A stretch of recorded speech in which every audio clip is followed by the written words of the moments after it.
Hello everyone, welcome back to Bricked and Mortared.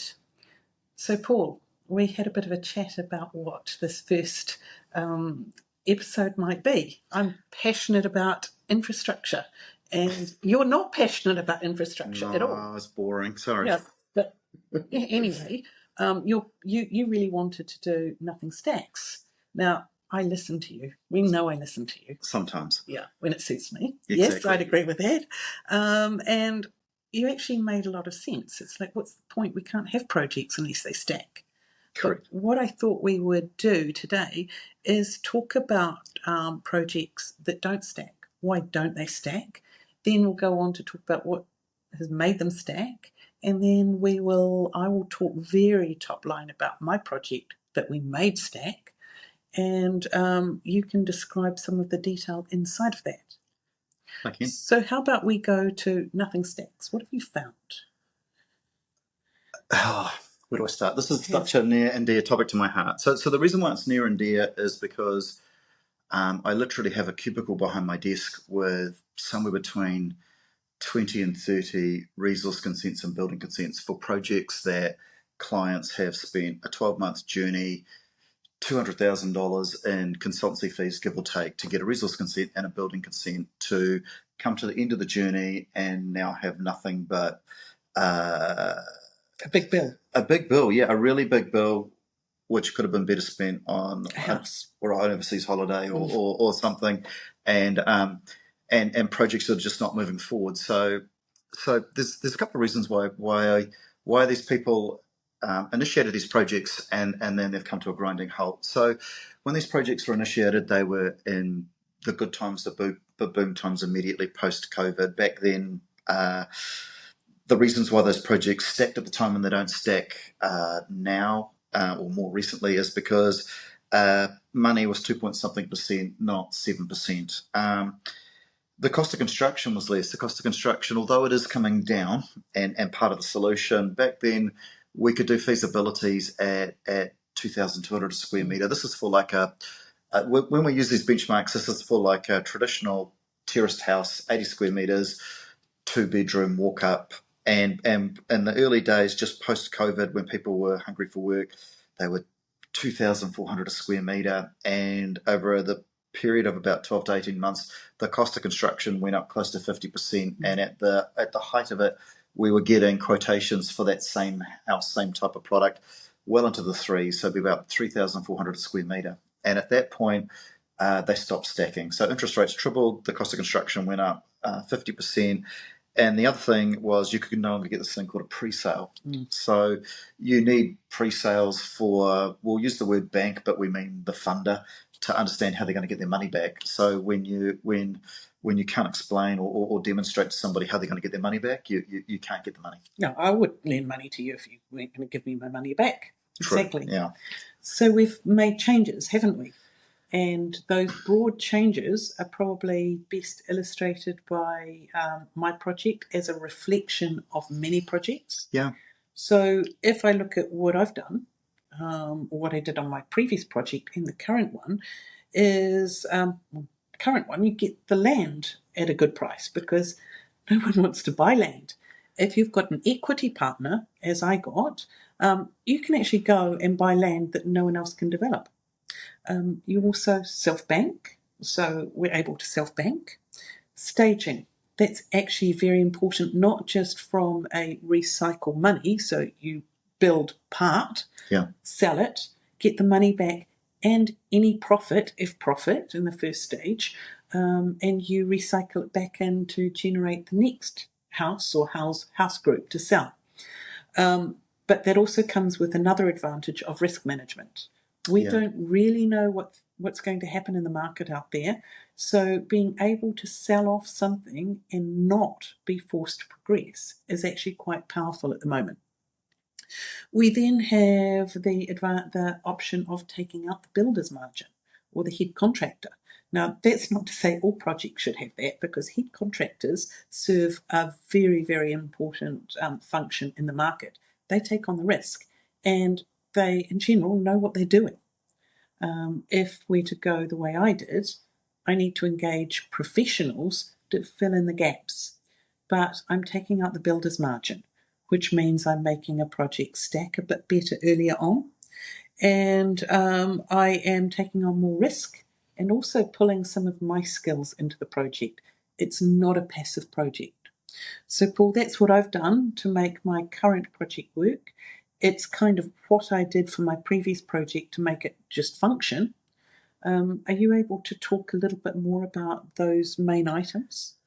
Yeah, so so there's a couple of things that we're looking at doing to dust these projects off, for want of a better term, and make them stack. And it's a bit of a jokey term, but I sit there and say there's sobering up of everybody. So we've had a party for 18 months, lots of profit and jet skis for everybody, and now what's happened is we've reached a point where they're giving the jet skis back. Yeah, correct.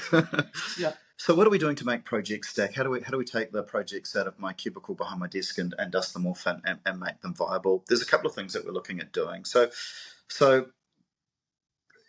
Clearly, the first thing is we're taking a look at the typologies. Is the type of project that we were looking at doing back then still viable now? So 2 or 3 years ago, with the unitary plan still being a relatively new thing and stock not actually coming to market, everybody was building 1 and 2 bedroom terraced houses and apartments because it was a unique thing back then. They were affordable, they were great for investors, and we've built tens upon tens of thousands of them.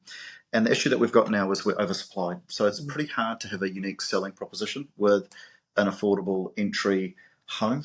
And it's pretty hard to sell one that's 3 or 4 years old when there's one that's 300 metres up the road that's brand new, that's slightly more contemporary, and it's the same price. So what we're doing is we're taking a bit of a hard look at the product that we're bringing to market, and we're trying to find niches. So at the moment, we tend to favour building freestanding and actually building slightly larger. So we're building like freestanding 3-bedroom townhouses and 4-bedroom townhouses with this weird thing called a double garage. And I know it's not on, I guess you could sit there and say, trend with cheap and affordable infill housing. But that was the market then. What you're just talking about is what's always been very dear to what I do, which is being market-led, not finance-pushed. Correct. So we're turning and saying, what does the market want and how do we provide it? Correct, yeah. So we're taking a hard look at the typology. We're looking at staging projects. So 2 to 3 years ago, we would have, if we just take the example of saying building 50 terraced houses, we would have built all 50 at once at warp speed, and you would have spent all the money out before you got any money in. So if you look at the finance curve would have gone from effectively 0 up to 100% of the debt before you settled on all of them and went back down to 0 again. And you'd have this triangle, which is the payment of debt. And now what we're looking at doing is staging these projects. So we're saying we can't get the pre-sales, but we can do a smaller amount of funding. And what we do is we go, well, let's do, say, 10 for the purposes of this conversation, sell them down, clear out the debt. And then what you can do is you can take a little bit of the margin, recycle it into the next one, borrow a little bit less, and do the next 10, sell them down, and so forth. And what you're doing is you're finding that the cost of finance by borrowing less and then clearing the debt and then recycling some of your profit into the next one and then borrowing less again means that overall you're simply borrowing less money. And by borrowing less money, you're taking money out of the overall feasibility. So you're taking a lot longer, but what are we gaining out of it? Certainty and de-risking. Yes, absolutely. Yeah, so you are dead right. These projects now do take longer to deliver under this model, but they stack. Yeah. So we can talk about delivering 50 in 10 months and in some sort of record time, and that can be a pipe dream conversation, or we could talk about reality, and what we're trying to do is make things stack. So typology, certainly trying to borrow less and repay debt quicker so that you're borrowing less overall. Builders margins. Yeah. Or the margin management, maybe. Is that a better way of talking? Not so much builder's margin, but managing the margins. Yeah, this is probably the next part of that sobering up conversation. So margins from 2 elements. So typically in a property development, you need to make a 20% margin for a bank or a funder. When I say bank, I mean a funder to lend against. And that's pretty hard to do at the moment. I'm sure that there could be people listening to this and say, I can make 100% margin, but and well done them. Most of the projects that we're seeing at the moment, they are break even at best. And what's happening is we're realizing that you can't get 20% margins. What we're able to do is through staging projects, borrowing less money. The other thing that's also happening is the cost of construction is coming down. So subcontractors, material suppliers are getting more competitive. Main contractors are getting certainly more competitive, and wage rates and material supply rates and margin expectations are coming down. And what we're finding is that if we talk about that height of the market, which is about 18 months ago, and houses were sort of $3,400 a square metre to build. Or 4,200, as I had quoted for one. Oh, yeah, we need to frame that one. Yeah, and that was via a QS too, wasn't it? Yeah. Yeah. So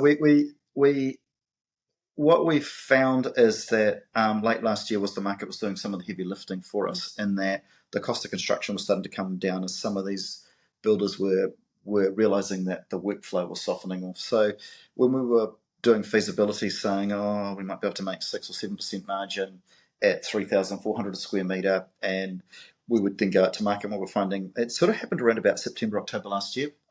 The cost of construction literally went down 10% overnight with the builders that we regularly price with.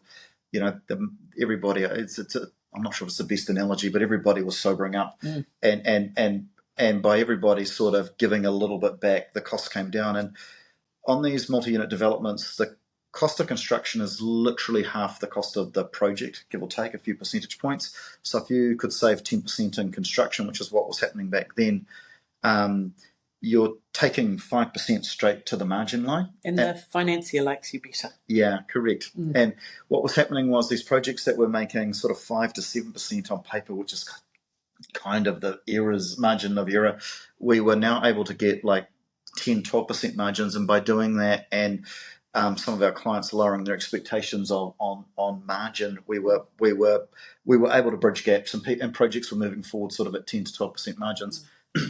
So that unstuck some of these projects out of my rear cubicle, and got projects that we are now currently delivering across the line sort of 10 to 12 months ago. Then the next interesting thing on this is, because the property market is never static, and I guess the next interesting element is that back then, if you took these 2-bedroom terraced houses, as a rule of thumb, they were worth $700,000. If it was an end unit, this is South Auckland, West Auckland rates. If it was an end unit, it might have been $720. If it was a middle unit and really tight, it might have been $680. Yeah, but as a rule of thumb, as a suck, you'd sit there and say $700,000. And what's happened is, because there's an oversupply of this product and developers are forced to clear stock, these units have come down in value. So these $700,000 units are now $650, $670, because that's what valuers are seeing them transact at. And that kind of closed our arbitrage. So they got a little bit sadder again about 2 or 3 months ago, because those 12% margins were coming down to 5% margins, because the sale price was being discounted. Because they're saturated. Correct. Of the same product. And now what we're finding is that the cost of construction has come down again. So it's not, if we take the same product, it's not 2,900 a square metre. We're now able to build these for $2,500 a square metre, and some of the sharper builders are down now anecdotally at like 2,200, 2,300 a square metre. So by the builders again coming down, another 10, potentially 15% in their quotations, it goes straight to the bottom line, and all of a sudden these 5% margins pump back up to 12, and we're sort of off to the races again. So what we're finding at the moment is that the sale prices they've done a drop. They've kind of plateaued a little bit. We can get registered valuations at 650, 660, 670, and the heavy lifting's being done by the market discounting again to get work. And I know the other thing I've done with my project, because I get my boots dirty, is we've completely flattened the structure, and we have labour only and purchasing materials separately. So I've been able to get some competitive material pricing by basically becoming my own procurement team. Are you finding that as well? Yeah.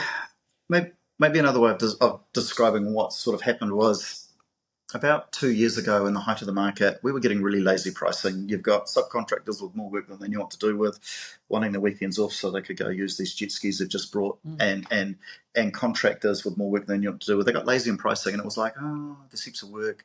We want to make good money. If we can't make money out of your job, we can't bother. You can take or leave our price. And the problem is when I'm sitting on the developer side and we're trying to make projects stack. To employ them. Yeah, correct. To get them a job, keep Yeah. them gainfully employed. And is that the numbers and the pricing that we were receiving from them didn't work within our feasibility.